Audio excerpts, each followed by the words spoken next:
अगर चाहते हो फिजिक्स में अच्छा होल्ड करना तो फिजिक्स में कुछ टूल्स होते हैं जिसको आपको सीखना पड़ेगा, देन ओनली आप फिजिक्स पे अच्छा होल्ड कर सकते हो। तो उसमें वन ऑफ द टूल है वेक्टर्स। बेटा वेक्टर्स की इतनी इंपॉर्टेंस है कि जितना भी फिजिक्स का क्लास 11th क्लास 12 का सिलेबस है, यानी कि आईआईटी और नीट का जो सिलेबस है, उसमें जो फिजिक्स अप्लाई होगी, उसमें जो वेक्टर्स अप्लाई होगा वो हर जगह अप्लाई होगा। ठीक है, तो वेक्टर्स को बहुत शानदार तरीके से, बहुत अच्छे तरीके से समझना है आपको।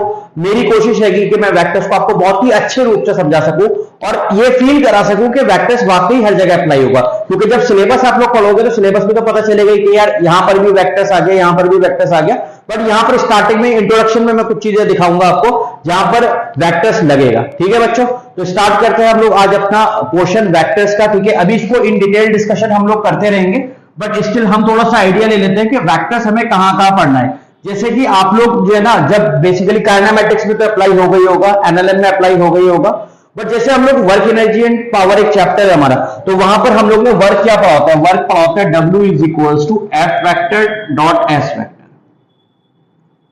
तो यहां पर आप देखो, यहां पर आपको दिख रहा होगा कि वेक्टर्स का यहां पर डॉट प्रोडक्ट आ गया, ये डॉट हमने रिप्रेजेंट किया है, यहां पे वेक्टर्स का क्या आ गया, डॉट प्रोडक्ट आ गया। जैसे हम लोग जब रोटेशनल मैकेनिक्स में पहुंचेंगे तो हमारे पास आएगा टॉर्क। टॉर्क क्या होता है बेटा, R vector cross F vector. तो यहां पर वेक्टर्स का क्रॉस प्रोडक्ट आ गया। ठीक है, ये चैप्टर वेक्टर्स के नहीं है, बट वेक्टर्स आपको अप्लाई करना पड़ रहा है। ठीक है, जैसे आप लोग एनएलएम में जाओगे तो यहां पर आपको, अगर यहां पे इस तरीके से मैं रस्सी लटका दूं और यहां पर एक ब्लॉक अटैच कर दूं और इस तरीके से यहां पर मैं एक रस्सी लगा दूं, स्ट्रिंग लगा दूं, ठीक है, तो यहां पर टेंशन आएगा T1, यहां पर टेंशन आएगा T2, यानी कि एनएलएम वाले पार्ट पे भी हमारा वेक्टर्स अप्लाई होने वाला है। ठीक है, तो वेक्टर्स हमें बहुत जगह दिखे, और भी बहुत सारी चीजें हो सकती है जिसमें मैं आपको वेक्टर्स दिखा सकता हूं। तो वेक्टर्स पे बहुत इंपॉर्टेंट है वेक्टर्स पे होल्ड करना। ठीक है, ताकि हम फिजिक्स में चीजों को अप्लाई करना सीखे, फिजिक्स को सॉल्व करना सीखे। ठीक है, तो इसी के साथ हम लोग स्टार्ट करते हैं अपने वेक्टर्स को। बेटा फिजिक्स में जो है फिजिकल क्वांटिटीज होती है। बेटा फिजिक्स में क्या होती है, फिजिकल क्वांटिटीज। अब उन फिजिकल क्वांटिटीज को जो है क्लासिफाई किया गया है दो कैटेगरीज में। ठीक है, ये सारी चीजें बचपन में आप सीखे होते हो, स्केलर क्वांटिटी और वेक्टर क्वांटिटी सेम वही है, बट वेक्टर हमारे एक अलग चैप्टर, एक अलग दुनिया बन जाती है, वो यहां पर हम लोग क्लास 11 में सीखते हैं। ठीक है, तो फिजिक्स में हम लोगों ने फिजिकल क्वांटिटी को डिफाइन किया है स्केलर्स में एंड वेक्टर्स में। राइट, स्केलर क्वांटिटीज कौन सी क्वांटिटीज होती हैं, मेजॉरिटी ऑफ स्टूडेंट्स को पता है, वो क्वांटिटी जिसके पास मैग्नीट्यूड हो वो क्वांटिटी स्केलर क्वांटिटी होती है। इसमें डायरेक्शन की कोई आवश्यकता नहीं होती है। किसी स्केलर को डिफाइन करने के लिए हमें सिर्फ मैग्नीट्यूड पता होना चाहिए, इसमें कोई डायरेक्शन की आवश्यकता नहीं होती है। ठीक है, no direction is needed in case of scalar physical quantities. ठीक है, स्केलर में मैंने बेटा आपको क्या बताया कि स्केलर में सिर्फ हमारे पास क्या होना चाहिए, मैग्नीट्यूड होना चाहिए। राइट, अगर हमारे पास मैग्नीट्यूड है तो हम स्केलर को डिफाइन कर सकते हैं। ठीक है, इसमें भी मैग्नीट्यूड के साथ साथ एक चीज और ऐड कर सकते हो आप बेटर अंडरस्टैंडिंग के लिए, वो क्या है, यूनिट का होना। ठीक है, जैसे फॉर एग्जांपल मैं एक एग्जांपल लेके आपको समझाता हूं। मैंने लिखा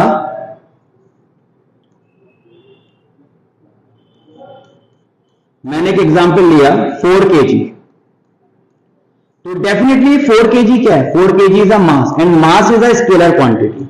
मास क्या है बेटा, मास स्केलर क्वांटिटी है। तो इसमें मैंने क्या बोला, मैंने स्केलर्स में बोला कि मुझे मैग्नीट्यूड पता हो और मुझे उसकी यूनिट पता हो, मेजरिंग यूनिट, तो मेरा काम बन जाएगा। तो आप खुद देखो कि अगर मैं इस 4 kg मास का जो एग्जांपल उठाता हूं, जो इस 4 kg मास का मैं एग्जांपल उठाता हूं, इसमें जो है मैग्नीट्यूड क्या हो गया, इसमें बेटा मैग्नीट्यूड हो गया 4। ठीक है, एंड यूनिट की मैं बात करूं तो यूनिट हो जाएगा केजी, क्योंकि अगर मेरे पास यूनिट नहीं होता तो वो 4 कुछ भी हो सकता था, 4 मीटर भी हो सकता था, 4 केजी भी हो सकता था, 4 कुछ भी हो सकता था, XYZ। ठीक है, तो हमें अगर मैग्नीट्यूड पता है और हमें यूनिट पता है तो हम स्केलर की बहुत अच्छे से बात कर सकते हैं। जैसे फॉर एग्जांपल, एक और एग्जांपल अगर हम स्केलर्स का लें तो स्केलर का एग्जांपल हो जाता है डिस्टेंस, और डिस्टेंस हम लोग मेजर करते हैं मीटर्स में ना। जैसे मैंने लिख दिया 30 मीटर्स, तो 30 मीटर इज अ डिस्टेंस। ठीक है, 30 मीटर इज अ डिस्टेंस। जैसे मैंने एक और एग्जांपल ले लिया स्पीड, स्पीड हो गया 20 मीटर पर सेकेंड, तो ये हमारी क्या है बेटा, स्पीड है। और वहीं अगर मैं इसको लिख दूं कि 20 मीटर पर सेकेंड ड्यू नॉर्थ तो बेटा ये कन्वर्ट हो जाएगी वेलोसिटी में। बेटा ये कन्वर्ट हो जाएगी किसमें? वेलोसिटी में। और वेलोसिटी क्या है? एक वेक्टर क्वांटिटी है। तो आप यहां पर देखो कि अभी आपकी नॉलेज के हिसाब से जो आपने अभी 9th में पढ़ा होता है उसके हिसाब से अगर मैं बात करूं तो आपको सिर्फ यही पता है कि ऐसी फिजिकल क्वांटिटी जिसके पास मैग्नीट्यूड हो और जिसके पास डायरेक्शन हो वो वेक्टर होती है। तो उसके अकॉर्डिंग अगर मैं बात करूं तो जैसे ही मैंने यहाँ पर 20 मीटर पर सेकंड ड्यू नॉट लिखा तो यहां पर डायरेक्शन आ गया और यहां पर ये मैग्नीट्यूड आ गया। ठीक है, तो ये क्वांटिटी क्या हो गई? Vector quantity. बट क्या सिर्फ यही चीज चाहिए हमें किसी क्वांटिटी को, किसी फिजिकल क्वांटिटी को वेक्टर बनाने के लिए? तो ये चीज आपको देखनी पड़ेगी। केवल मैग्नीट्यूड का होना और केवल डायरेक्शन का होना क्या किसी भी फिजिकल क्वांटिटी को वेक्टर बना सकता है? तो इसका आंसर है नहीं। फिर से सुन लीजिए, सिर्फ मैग्नीट्यूड का होना और डायरेक्शन का होना किसी भी फिजिकल क्वांटिटी को 100% वेक्टर नहीं बना सकता। इसका एक एग्जांपल लेते हैं हम लोग। ठीक है, इलेक्ट्रिक करंट। एग्जांपल लिया मैंने आप लोग के लिए इलेक्ट्रिक करंट। ठीक है, अगर मैं इलेक्ट्रिक करंट की बात करूं तो electric current is a scalar quantity. बेटा इलेक्ट्रिक करंट कैसी क्वांटिटी है? Electric current is a scalar quantity. और मैं अगर इसमें बात करूं तो यस, इसमें मैग्नीट्यूड होता है, इसमें मैग्नीट्यूड होता है और इसमें डायरेक्शन भी होता है, but still it is a scalar quantity. ठीक है, ऐसा क्यों? इस पे हम लोग अभी डिस्कशन करेंगे, पर आप अभी सिंपल एक चीज का ध्यान रखिए कि अगर मैं इलेक्ट्रिक करंट की बात करता हूं तो इलेक्ट्रिक करंट के पास मैग्नीट्यूड और डायरेक्शन होने के बावजूद ये स्केलर क्वांटिटी है। ऐसा इसलिए होता है बेटा कि अगर मैं किसी वेक्टर को डिफाइन करना चाहता हूं, if I want to define a vector, तो वेक्टर को डिफाइन करने के लिए मेरे पास क्या क्या होना चाहिए मैं आपको बता के चलता हूं। एक ऐसी क्वांटिटी है वेक्टर जिसके पास मैग्नीट्यूड होना चाहिए, जिसके पास डायरेक्शन होना चाहिए और जो वेक्टर अलजेब्रा को फॉलो करे। अब आपको अपनी वेक्टर्स की डेफिनेशन को एडवांस करना पड़ेगा। ठीक है, जिस फिजिकल क्वांटिटी के पास मैग्नीट्यूड होगा, जिस फिजिकल क्वांटिटी के पास डायरेक्शन होगा और जो फिजिकल क्वांटिटी वेक्टर अलजेब्रा को फॉलो करेगी उस फिजिकल क्वांटिटी को हम लोग वेक्टर्स बोलते हैं। अगर मैं कहूं कोई फिजिकल क्वांटिटी जिसके पास मैग्नीट्यूड है, जिसके पास डायरेक्शन है, क्या वो वेक्टर्स होगी? तो हो सकती है, होगी नहीं। कोई मस्ट कंडीशन नहीं है कि मैग्नीट्यूड और डायरेक्शन से हम जज कर लें कि ये फिजिकल क्वांटिटी वेक्टर है। ठीक है, इसके एग्जांपल मैं आपको बता चुका हूं इलेक्ट्रिक करंट। जैसे फॉर एग्जांपल यहां पर मेरे पास एक वायर है, यहां पर मेरे पास एक वायर है। ठीक है, इस वायर से मेरे पास 2 एम्पीयर का करंट आया और इस वायर से मेरे पास 2 एम्पीयर का करंट आया और यहां से एक और वायर मैंने दिखा दी ये रहा। ठीक है, तो यहां से हमारे पास 2 एम्पीयर का करंट आ रहा है और यहां पर भी 2 एम्पीयर का करंट आ रहा है। और 2 एम्पीयर करंट जब आएगा तो यहां पर हमें मैग्नीट्यूड भी दिख रहा है और डायरेक्शन भी दिख रहा है। ये रहा डायरेक्शन। ठीक है, ये एंगल मान लो आप 30 डिग्री, मैग्नीट्यूड भी दिख रहा है और डायरेक्शन भी दिख रहा है। तो यहां पर हम लोगों का जो करंट होगा that will be 2 + 2 = 4 ampere. Simple हमने जोड़ा, कुछ एंगल का यूज कुछ नहीं करा, सिंपल जो हमारी मैथ होती है, जो हमने एडिशन सीखा होता है उसी तरीके से हमने किया। जैसे फिजिकल एक और एग्जांपल लेते हैं, यहां से एक वायर आया और यहां से एक वायर आया और एक वायर ये रहा। ठीक है, यहां से करंट आया सपोज करिए 3 एम्पीयर, यहां से करंट आया सपोज करिए 4 एम्पीयर। तो यहां पर कितना करंट होगा? तो आपको सिंपली ये एंगल 90 डिग्री मान लीजिए। ठीक है, तो आपको सिंपली दिख रहा है यार 3 एम्पीयर का करंट आ रहा है, यहां से 4 एम्पीयर करंट आ रहा है, तो 3 एम्पीयर + 4 एम्पीयर इज 7 एम्पीयर। कोई एंगल का यूज नहीं। ठीक है, सिंपल जो मैथमेटिक्स हमने सीखी है ऐड करने की वही हमने अप्लाई करी है। ठीक है, हालांकि इलेक्ट्रिक करंट का एग्जांपल है, इलेक्ट्रिक करंट के पास मैग्नीट्यूड भी है, डायरेक्शन भी है, मैग्नीट्यूड भी है, डायरेक्शन भी है, but still it is a scalar quantity. तो व्हाई, एक क्वेश्चन यहां पे जनरेट होता है, why electric current is a scalar quantity? Why electric current is a scalar quantity, ये क्वेश्चन। ठीक है, इलेक्ट्रिक करंट के पास हम लोग डिस्कस कर चुके हैं, मैग्नीट्यूड भी और डायरेक्शन भी, but still it is a scalar quantity. तो the reason is it do not follow vector algebra. The reason is it do not follow vector algebra. Vector algebra ये फॉलो नहीं करती, जिसकी वजह से इसको स्केलर क्वांटिटी बोला गया। Are you getting my point? तो सिर्फ अगर मैं आपसे पूछूं कोई फिजिकल क्वांटिटी है और उस फिजिकल क्वांटिटी के पास मैग्नीट्यूड है, डायरेक्शन है, तो क्या it must be a vector quantity और it may be a vector quantity? तो माय डियर आपका आंसर होगा it may be a vector quantity, because आपको मालूम है मैग्नीट्यूड होना और डायरेक्शन होना ये कंपलसरी कंडीशन नहीं है कि वो वेक्टर होगा। हाँ, वो वेक्टर हो सकता है। कंपलसरी कंडीशन क्या है कि मैग्नीट्यूड हो, डायरेक्शन हो और वो वेक्टर अलजेब्रा को फॉलो करे। ठीक है, वेक्टर अलजेब्रा में हम लोग आगे चीजें पढ़ेंगे, जैसे अभी मैंने एक टर्म यूज करी वेक्टर अलजेब्रा। तो वेक्टर अलजेब्रा में आपको क्या क्या चीजें आएंगी आगे वो बताता हूं। अगर मैं वेक्टर अलजेब्रा की बात करूं तो इसमें एक लॉ आता है ट्राइंगल लॉ,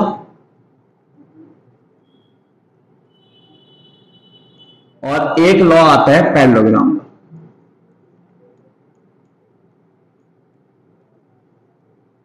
ठीक है, तो मतलब वेक्टर अलजेब्रा फॉलो करना मतलब it should follow a triangle law, it should follow a parallelogram law follow करना चाहिए। ठीक है, तो अगर मैं कहता हूं कि कोई फिजिकल क्वांटिटी वेक्टर है तो इसका मतलब अब हमें सिर्फ दो क्राइटेरियाज पे काम नहीं करना है माय डियर, तीन क्राइटेरियाज पे काम करना है। मैग्नीट्यूड होना चाहिए, डायरेक्शन होना चाहिए और वेक्टर अलजेब्रा फॉलो होना चाहिए। और वेक्टर अलजेब्रा में भी मैंने आपको बता दिया ट्राइंगल लॉ और पैरेललोग्राम लॉ। ठीक है, आगे यहां तक बात समझ में, आगे बढ़ते हैं।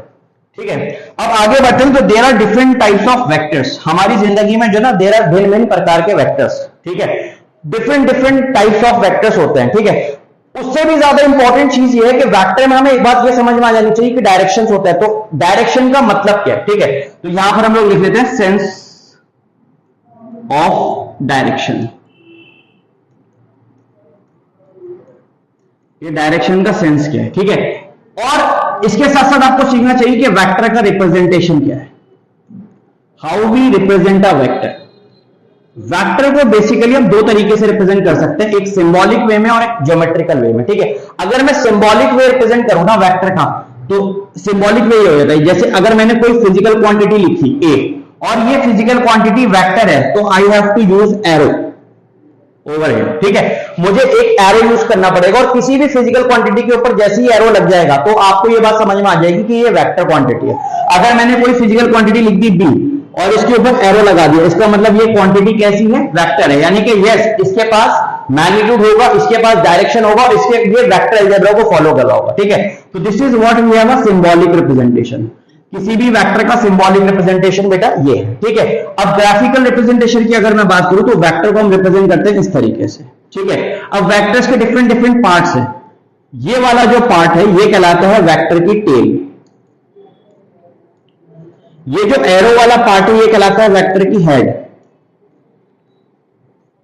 और ये जो बीच वाला पार्ट है ये कहलाता है वेक्टर की बॉडी।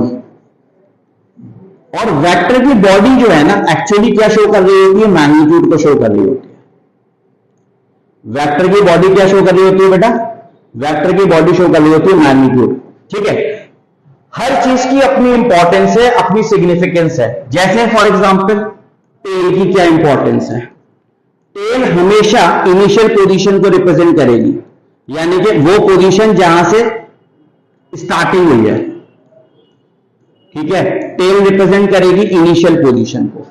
हेड का भी काम है, हेड रिप्रेजेंट करेगा फाइनल पोजीशन को।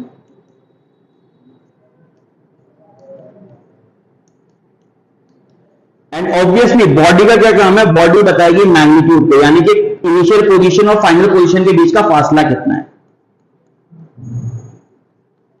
ठीक है, मैग्नीट्यूड। तो अगर मैं एक एग्जांपल के तौर पर आपको समझाने की कोशिश करूं इस बिहाफ पे, ये जो मैंने आपको डिटेल दी है कि मैंने कहा कि मेरी ए इनिशियल है और बी फाइनल है, तो what you have to do, आपको टेल रखनी है वेक्टर की इनिशियल पे और एक स्ट्रेट लाइन ड्रॉ करनी है और फाइनल हेड जो जाएगा वो बी पे जाएगा। तो यहां पे जब टेल है तो ए हमारा क्या हो गया? इनिशियल, और बी क्या हो गया? फाइनल। ठीक है, अगर ये बात मुझे पता भी नहीं होती तो वेक्टर ड्रॉ हुआ होता तो मैं तब भी पहचान सकता था। क्यों? क्योंकि वेक्टर का हेड किधर आएगा? फाइनल की तरफ, और वेक्टर की टेल किधर आएगी? इनिशियल की तरफ। तो अगर वेक्टर का हेड बी की साइड आ रहा है, पॉइंट बी की साइड आ रहा है वेक्टर का हेड, तो it simply means this is final. और अगर वेक्टर की टेल ए की साइड आ रही है तो it simply means it is initial. ठीक है, अब इसको थोड़ा सा और इन डिटेल समझते हैं। जैसे फॉर एग्जांपल मैंने एक वेक्टर ड्रॉ किया, मैं एडिशन पेज बढ़ा देता हूं आगे, इसको समझ लिया होगा आपने। मैंने सपोज किया मुझे 5 न्यूटन को रिप्रेजेंट करना है वेक्टर की फॉर्म में। I want to represent 5 newton force. Force is a scalar vector quantity, you know that, है ना। फोर्स एक वेक्टर है। तो सपोज करिए कि मेरा स्केल जो मैं ड्रॉ करूंगा with the help of scale, वो 1 सेंटीमीटर रिप्रेजेंट करता है 1 न्यूटन को। तो मुझे इस 5 न्यूटन को रिप्रेजेंट करने के लिए ऑब्वियसली कितने सेंटीमीटर की लाइन चाहिए होगी? 5 centimetre. If 1 centimetre of the scale represents 1 Newton, तो 5 न्यूटन के फोर्स को रिप्रेजेंट करने के लिए आई शुड नीड 5 सेंटीमीटर की लाइन। आ रही है बात समझ में? और दूसरी बात, वेक्टर की टेल इनिशियल पोजीशन को रिप्रेजेंट करेगी, वेक्टर का हेड फाइनल पोजीशन को रिप्रेजेंट करेगा, और इनिशियल और फाइनल के बीच में कितनी दूरी है वो वेक्टर की बॉडी बताएगी। दैट्स व्हाई मैंने बोला था कि body represents magnitude of a vector. ठीक है, बॉडी क्या रिप्रेजेंट करती है? मैग्नीट्यूड को रिप्रेजेंट करती है। जैसे फॉर एग्जांपल अब मैं आपको डायरेक्शन के बारे में बात करता हूं। ये हमारा इस तरीके से डायरेक्शन दिखाते हैं हम लोग। This is north, this is east, this is west and this is south. ठीक है, अब मैंने आपको लिख के दिया कि सपोज करिए 10 न्यूटन का वेक्टर बनाइए इन नॉर्थ ईस्ट। इस तरीके से मैंने लिख के दिया, draw vector of 10 newton in north east direction. ठीक है, तो what you have to do, north east का मतलब क्या हुआ? नॉर्थ ईस्ट का मतलब हुआ ये कि ये मेरा नॉर्थ है और ये मेरा ईस्ट है। मैं इसका कलर चेंज कर लेता हूं ताकि आपको समझ में आ जाए। ठीक है, देखिए नॉर्थ ईस्ट का मतलब क्या है कि नॉर्थ और ईस्ट के सेक्शन में बिल्कुल बीच से। आ रही है बात समझ में? तो ये मेरा 10 न्यूटन का वेक्टर हो गया। अब यहीं पे अगर मैं आपसे कहूं कि draw vector 10 newton in south waste, तो यहां पर साउथ वेस्ट का मतलब क्या हो गया? साउथ वाले सेक्शन में और वेस्ट वाले सेक्शन में बिल्कुल बीच में। तो ये बन गया 10 न्यूटन का वेक्टर साउथ वेस्ट। हालांकि हम लोग आगे जाके पढ़ेंगे कि इस 10 न्यूटन का नेगेटिव वेक्टर ये होता है, बट अभी उतनी कॉम्प्लेक्स सिचुएशन में हमें नहीं पढ़ना, अभी बिल्कुल सिंपल हम सीख रहे हैं। अगर मुझे 10 न्यूटन ड्रॉ करना है नॉर्थ ईस्ट डायरेक्शन में, तो नॉर्थ और ईस्ट के बिल्कुल बीच में। ठीक है, बीच का मतलब समझ गए, ये एंगल 90, तो ये एंगल कितना होगा? 45 डिग्री, ऐसे समझो। ठीक है, और मुझे 10 न्यूटन का वेक्टर ड्रॉ करना है साउथ वेस्ट में, मतलब साउथ और वेस्ट के एकदम बीच में। अब इसको थोड़ा सा कॉम्प्लिकेटेड करते हैं। कॉम्प्लिकेटेड कैसे कर सकते हैं? आपको ऐसे करते हैं, देखिए आपको मैंने बोला draw vector 10 newton in 30 degree north of east. मैंने ऐसे आपको एक क्वेश्चन दे दिया। ठीक है, ये चीजें बेटा आनी चाहिए, बहुत इंपॉर्टेंट है। ठीक है, ठीक है, 30 डिग्री नॉर्थ ऑफ ईस्ट। तो सबसे पहले इसका तरीका समझे पढ़ने का। इसको मैं बना देता हूं, ये ईस्ट, ये नॉर्थ, ये वेस्ट और ये साउथ।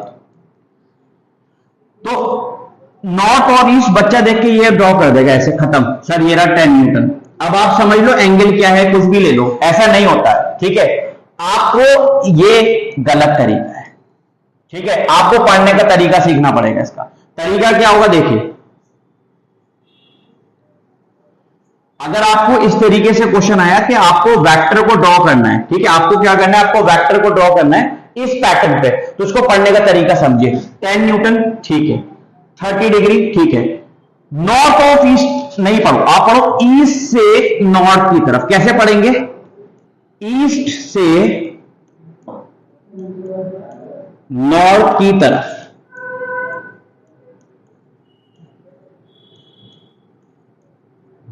ठीक है, इसका पढ़ने का तरीका यह सीखिए, 30 डिग्री ईस्ट से नॉर्थ की तरफ। अब देखिए एक्चुअल इसका डायग्राम कैसा बनेगा, इस वेक्टर का रिप्रेजेंटेशन कैसा बनेगा? ये ईस्ट, ये नॉर्थ, ये वेस्ट और ये साउथ। ठीक है, और अब क्या बोला? ईस्ट से 30 डिग्री नॉर्थ की तरफ। ठीक है, ये मेरा 10 न्यूटन का वेक्टर हो गया, और ये ईस्ट से 30 डिग्री मेरा, देखिए एंगल मैंने क्या लिया है, इंपॉर्टेंट है एंगल क्या लिया है मैंने, ईस्ट से 30 डिग्री नॉर्थ की तरफ, ठीक है, उल्टा पढ़ना होता है इसको, ठीक है। जैसे फॉर एग्जाम्पल मैंने आपसे कहा 20 newton 60 degree south of west, मैंने ऐसा क्वेश्चन आपको फ्रेम करके दिया, तो इसका मतलब क्या हुआ, 60 डिग्री वेस्ट से साउथ की तरफ,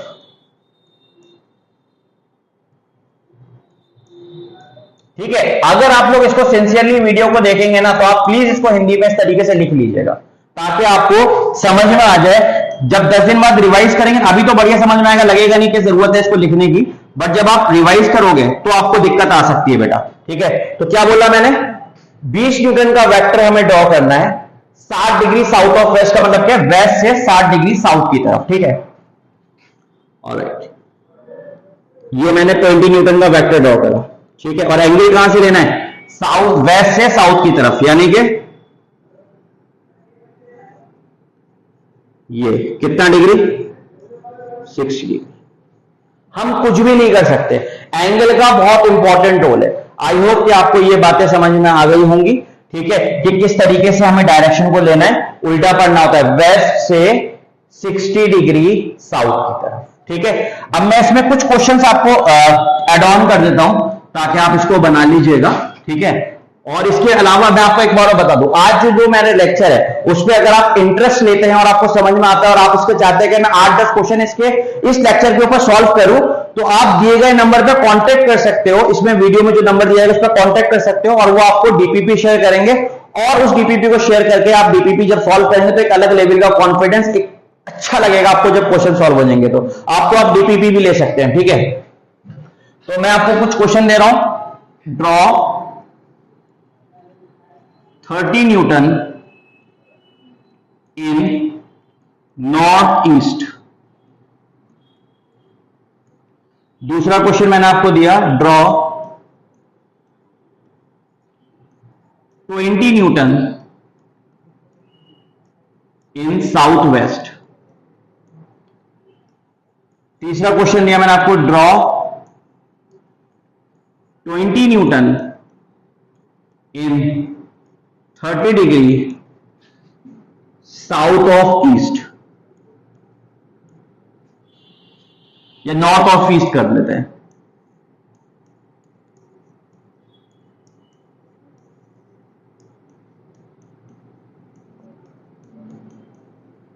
ठीक है। एक क्वेश्चन और ले लो, draw 10 newton in 60 degree south of west, ठीक है। एक क्वेश्चन और कर लेते हैं, 5 question, practice makes man perfect, तो इसी पे फॉलो करते हैं। ड्रॉ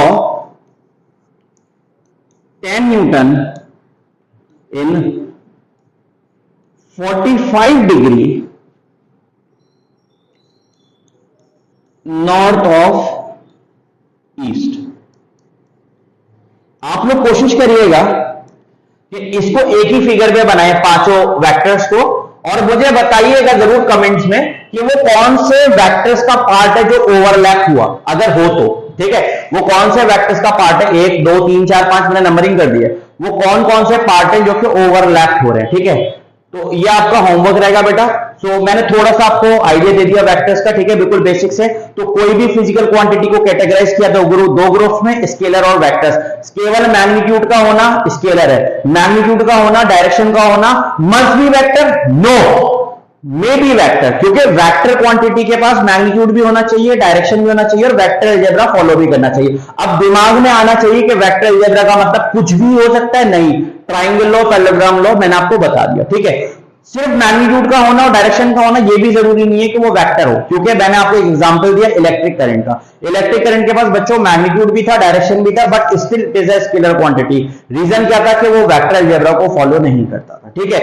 और उसके बाद ये मैंने आपको डायरेक्शन का सेंस दिया और इसके क्वेश्चंस मैंने आपको फ्रेम आउट करके दिए कि आप इसको पढ़ें, लेक्चर को देखें और इन क्वेश्चन को सॉल्व करें और मेरे को प्लीज कमेंट करके जरूर बताएं कि वो कौन कौन से वेक्टर्स के क्वेश्चन के पार्ट थे जो ओवरलैप हुए, वो जरूर बताइएगा अगर हो जाए तो। ये मैं नहीं कह रहा हूं कि मैंडेटरी होगा ही होगा, ठीक है, मैं आपको कुछ भी नहीं कर रहा हूं, ये आपको अपनी खुद की पोटेंशियल जो आपने वीडियो देख के जनरेट करी होगी उस पर सवाल है, ठीक है बच्चों। So I wish you all the very best, इसका आप ज्यादा से ज्यादा फायदा उठाएं। अगर आपको ये वीडियो अच्छी लगी होगी तो डेफिनेटली मुझे बताइएगा, सो दैट मैं इसका सेकंड पार्ट भी आपको दूं, ताकि आपको 2-3 वीडियोस देख के एक अच्छा आइडिया मिल जाए कि वेक्टर्स को आखिर डील करना कैसे। ठीक है बच्चों, अल्लाह हाफिज।